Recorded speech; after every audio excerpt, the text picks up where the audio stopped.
Chapter 50. The Lord exposes and deals with the Pharisees' maliciousness.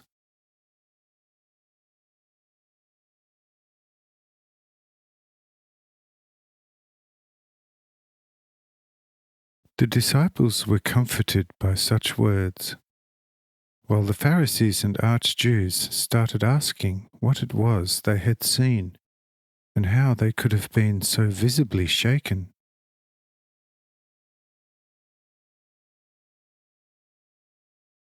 Those asked, however, related what they had seen as with one voice.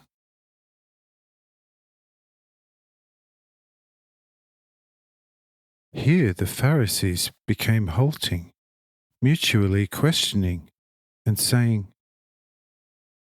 "How can a magician effect an appearance with just some, yet not with others? Why did we see nothing? If we as staunch Mosaists are cursed, and to what extent, judging by the appearance, by him who also purports to be a Jew, then from his angle it would have been more logical to show us the vision, to frighten us and make disciples of us. But he is clever, not making a show in front of us, fearing that we are awake to him, and call it by its rightful name, opening the eyes of many of his followers therewith, to then see who their highly praised master is. We shall have to take more effective measures against this ever more threatening person. Otherwise he grows over our heads, therefore making the Romans come and ruin us one and all."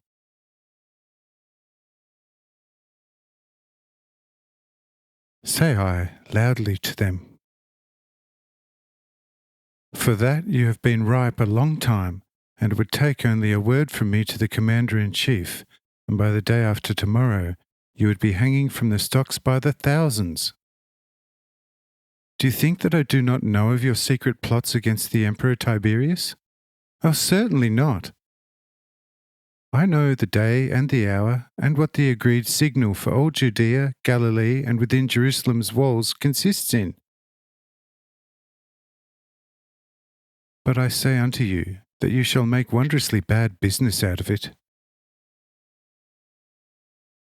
And the governor Pontius Pilate, who wields a sharp sword, shall hand you your reward for your trouble outside the walls of Jerusalem. And Herod shall have much to do to regain the favour of the governor. By all means, take hold of more effective measures against me and my disciples, and I too shall know what to undertake against you before my time.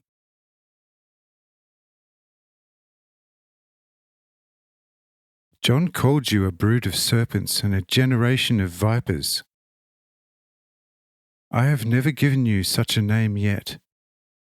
But now I too give you that name, and call out to you, "Get out, or I let the bears come from the woods to do unto you what was done to the loose boys at the time of Elisha." Because for you, the last spark of mercy is gone from my heart. Had you just in some way blasphemed against me, I would forgive you. But you exalted and took up arms against my spirit, which is called love, and is my Father from eternity, and this sin shall not be forgiven you, neither here nor in the hereafter. And therefore remove yourselves so that I can spend the remaining few days with my friend Kisjona, unmolested.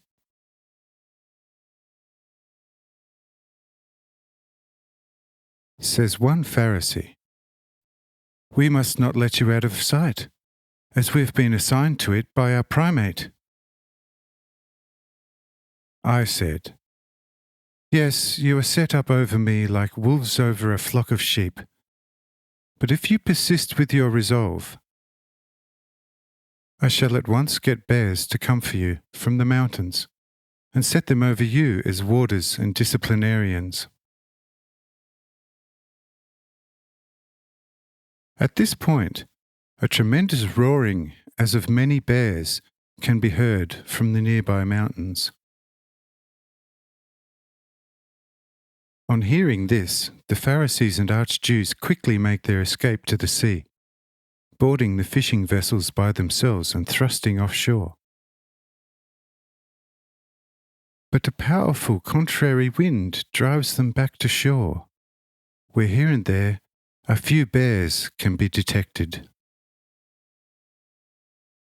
Close on 2 hours they battle the winds that would stubbornly drive them back to shore each time they venture away a few yards, with the intermittent relenting of the storm.